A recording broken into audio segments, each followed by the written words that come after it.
Hi అండి. అందరికీ నమస్తే. వెల్కమ్ టు తెలుగింటి షడ్రుచులు. ఈరోజు వీడియోలో స్పైసీ చికెన్ డ్రై రెసిపీని ఎలా తయారు చేయాలో మీకు చేసి చూపిస్తాను.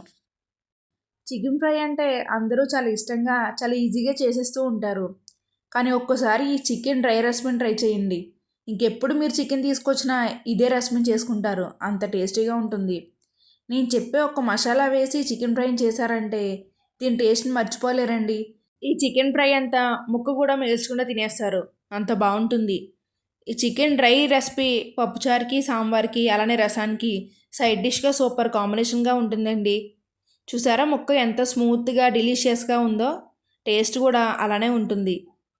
ఇప్పుడు మీకు ఈ రెసిపీని ఎలా తయారు చేయాలో చేసి చూపిస్తాను.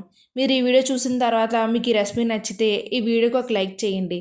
అలానే ఛానల్ని సబ్స్క్రైబ్ చేయండి. పదండి ఇప్పుడు ఈ చికెన్ డ్రై రెసిపీ ప్రాసెస్లోకి వెళ్ళిపోదాం. దీనికోసం ముందుగా ఒక మిక్సీ జార్ తీసుకొని మసాలా దినుసులను వేసుకోవాలి. ఒక అనాస పువ్వు, 2 ఇలాచి, 3 లవంగాలు, ఇంచు దాల్చిన చెక్క ముక్క, అలానే హాఫ్ స్పూన్ జీలకర్రను కూడా వేసుకోవాలి. నెక్స్ట్ 1 స్పూన్ ధనియాలను వేసుకోండి. అలానే 10 నిమిషాల ముందే నానబెట్టుకుని ఉంచుకున్న 10 జీడిపప్పులు, 2 స్పూన్స్ వాటర్ మెలన్ సీడ్స్ని వేసుకోవాలి. ఇవి వేయడం వల్ల ఫ్రైకి చాలా టేస్ట్ వస్తుంది. అలానే 2 రెమ్మల కరివేపాకును కూడా వేసుకోండి. ఇలా వేసుకుని ఇప్పుడు మిక్సీ జార్ మూత పెట్టుకుని మెత్తగా గ్రైండ్ చేసుకోవాలి. చూసారా, ఇలా నేను చూపిస్తున్నట్టు ఈ మసాలాని ఇలా స్మూత్గా గ్రైండ్ చేసుకుంటే చికెన్ పీసుకుంటే గ్రేవీ టేస్ట్ చాలా బాగుంటుంది. ఇప్పుడు మనం చికెన్ డ్రైని రెడీ చేసుకుందాం. దీనికోసం స్టవ్ మీద ఒక పాన్ పెట్టుకుని 3 స్పూన్స్ వరకు ఆయిల్ని వేసుకోండి. ఈ ఆయిల్ హీట్ అయిన తర్వాత ఇప్పుడు చికెన్ వేసుకోవాలి.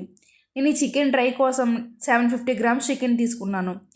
ఈ చికెన్ని సాల్ట్, నిమ్మరసం వేసి 2 టైమ్స్ శుభ్రంగా వాష్ చేసుకోవాలి. ఇలా చేసుకున్న తర్వాత మాత్రమే ఇప్పుడు మనం ఫ్రైని రెడీ చేసుకోవాలి. ఇలా ఆయిల్ హీట్ అయిన తర్వాత ఈ చికెన్ పీసెస్ని ఆయిల్లోకి వేసుకోండి. మంటను లో ఫ్లేమ్లో పెట్టుకుని మాత్రమే ఈ చికెన్ని ఫ్రై చేసుకోవాలి. ఇలా అంతా బాగా మిక్స్ చేసుకున్న తర్వాత ఇప్పుడు ఇందులోకి హాఫ్ స్పూన్ వరకు పసుపుని వేసుకోండి. ఇలా వేసుకుని ఒకసారి అంతా బాగా మిక్స్ చేసుకోవాలి. ఇప్పుడు ఇందులోకి 1 స్పూన్ సాల్ట్ని కూడా వేసుకోండి. ఇలా వేసుకుని మళ్ళీ చికెన్ అంతా ఒకసారి బాగా మిక్స్ చేసుకోవాలి. ఇలా అంతా బాగా కలుపుకొని మంటను లో ఫ్లేమ్లో పెట్టుకుని మాత్రమే మూత పెట్టి 5 మినిట్స్ బాగా మగ్గించుకోవాలి. ఇలా 5 మినిట్స్ తర్వాత ఒకసారి మూత తీసుకుని మళ్ళీ చికెన్ అంతా బాగా మిక్స్ చేసుకోవాలి. ఇలా 1 టైం బాగా మిక్స్ చేసుకుని ఇప్పుడు మళ్ళీ మూత పెట్టుకుని ఈ చికెన్లోని వాటర్ అంతా డ్రై అయ్యే వరకు దీన్ని మగ్గించుకోవాలి. ఇలా 5 మినిట్స్ మగ్గించుకుంటే ఈ చికెన్లో వాటర్ అంతా డ్రై అయిపోతుంది. ఇప్పుడు ఈ చికెన్ అంతా ఒకసారి బాగా మిక్స్ చేసుకోవాలి. ఇది చేసేటప్పుడు మంటని ఖచ్చితంగా లో ఫ్లేమ్లో పెట్టుకుని మాత్రమే చేయండి. ఇప్పుడు ఇందులోకి 1 స్పూన్ అల్లం వెల్లుల్లి పేస్ట్ని వేసుకుని ఒకసారి అంతా బాగా మిక్స్ చేసుకోవాలి. ఇలా చేసుకున్న తర్వాత ఇప్పుడు ఇందులోకి 2 స్పూన్స్ వరకు కారాన్ని వేసుకోండి. ఇది మీరు తినే స్పైస్ని బట్టి అడ్జస్ట్ చేసుకోండి. అలానే 1 స్పూన్ కాశ్మీరీ రెడ్ చిల్లీ పౌడర్ని కూడా వేసుకోవాలి. ఇది ఉంటే వేసుకోండి. ఇలా వేసుకుని ఇప్పుడు చికెన్ అంతా ఒకసారి బాగా మిక్స్ చేసుకోవాలి. ఇలా చేసుకున్న తర్వాత 2 మినిట్స్ అలానే వదిలేయండి. ఇప్పుడు ఇందులోకి 3 పచ్చిమిర్చిని ఇలా చీలికలుగా కట్ చేసుకుని వేసుకోండి. అలానే 2 రెమ్మల కరివేపాకును కూడా వేసుకోవాలి. గుర్తుంది కదా, మంటను లో ఫ్లేమ్లో పెట్టుకుని మాత్రమే చేసుకోవాలి, లేకపోతే చికెన్ మాడిపోతుంది. ఇప్పుడు ఇందులోకి ఇంకొక 2 స్పూన్స్ ఆయిల్ని వేసుకోండి. ఇలా ఆయిల్ని ఈ స్టేజ్లో వేయడం వల్ల ఈ చికెన్కి కారం, మసాలా అంతా బాగా పడుతుంది. ఇలా వేసుకుని అంతా ఒకసారి బాగా మిక్స్ చేసుకోండి. అంతా ఇలా కలుపుకున్న తర్వాత ఇప్పుడు మూత పెట్టుకుని మధ్య మధ్యలో ఒకసారి మిక్స్ చేసుకుంటూ 5 మినిట్స్ వరకు మగ్గించుకోవాలి. ఇప్పుడు 5 మినిట్స్ తర్వాత మూత తీసి చూద్దాము.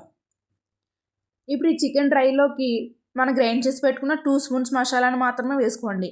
అంతా ఒకేసారి వేయొద్దు, అడుగు పట్టేస్తుంది. 2 స్టెప్స్ కింద మసాలాని వేసుకోవాలి. ఫస్ట్ 2 స్పూన్స్ వేసుకొని ఈ చికెన్ ఫ్రైలో మసాలా అంతా బాగా కలిసేంత వరకు మిక్స్ చేసుకోండి. ఇలా అంతా బాగా మిక్స్ చేసుకుని 2 మినిట్స్ అలానే వదిలేయండి. ఇప్పుడు 2 మినిట్స్ తర్వాత మిగిలిన ఇంకొక 1 స్పూన్ మసాలాను కూడా వేసుకోవాలి. ఇలా వేసుకుని మళ్ళీ అంతా ఒకసారి బాగా మిక్స్ చేసుకోవాలి. మసాలాని ఇలా స్టెప్స్ కింద వేయడం వల్ల అడుగు పట్టేయకుండా చికెన్ పీసెస్కి కరెక్ట్గా పడుతుంది. ఇలా మసాలా వేసిన తర్వాత ముక్క విరగకుండా ఇలా ఫ్రైని నెమ్మదిగా 2 మినిట్స్ బాగా కలుపుకోండి. ఇప్పుడు నేను చూపిస్తున్నట్టు పీస్ని ఇలా కట్ చేసి చూడండి. ఇలా 2 పీసెస్ అయ్యిందంటే మనకి చికెన్ కుక్ అయిపోయినట్టే. అంతేనండి, చికెన్ డ్రై రెసిపీ రెడీ అయిపోయినట్టే. ఇప్పుడు ఇందులోకి కొంచెం కొత్తిమీరని వేసుకోండి. ఇలా వేసుకొని మళ్ళీ అంతా ఒకసారి బాగా మిక్స్ చేసుకోండి. చూసారా ఎంత టెంప్టింగ్గా ఉందో, చాలా డెలీషియస్గా, చాలా టేస్టీగా ఉంటుందండి. ఈ చికెన్ ఫ్రైని ఊరికనే ప్లేట్లో వేసుకుని కూడా తినేయచ్చండి, అంత బాగుంటుంది. ఒకసారి దీని టేస్ట్ చూసారంటే ఎవరైనా లొట్టలు వేయాల్సిందే, అంత టేస్టీగా ఉంటుంది. మరి ఇప్పుడు మనం ప్లేట్లోకి సర్వ్ చేసుకుందాము. ఈ చికెన్ ఫ్రైని మీరు కాంబినేషన్గా సాంబార్కి పప్పుచారుకి తినండి, ఇంకెప్పుడు ఇదే చేసుకుని తినేయాలంత టేస్టీగా ఉంటుంది. అలానే చాలా సింపుల్గా చేసుకునే చికెన్ రెసిపీ కూడా ఇది. ఈ చికెన్ డ్రై రెసిపీ రైస్లోకి, బిర్యానీకి, పులావ్కి కూడా చాలా టేస్టీగా ఉంటుంది. చూసారా చికెన్ పీస్ ఎంత స్మూత్గా కుక్ అయ్యిందో, టేస్ట్ కూడా చాలా బాగుంటుంది. చల్లని వాతావరణంలో ఈ చికెన్ డ్రై రెసిపీని చేసుకొని అలా నిమ్మకాయ పిండుకుని తిన్నారంటే ఆహా అనాల్సిందేనండి, ఆ రుచి అద్భుతంగా ఉంటుంది. ఇప్పుడు మీకు ఈ రెసిపీ నచ్చితే ఈ వీడియోకి ఒక లైక్ చేయండి, అలానే ఛానల్ని సబ్స్క్రైబ్ చేయండి. Thank you for watching.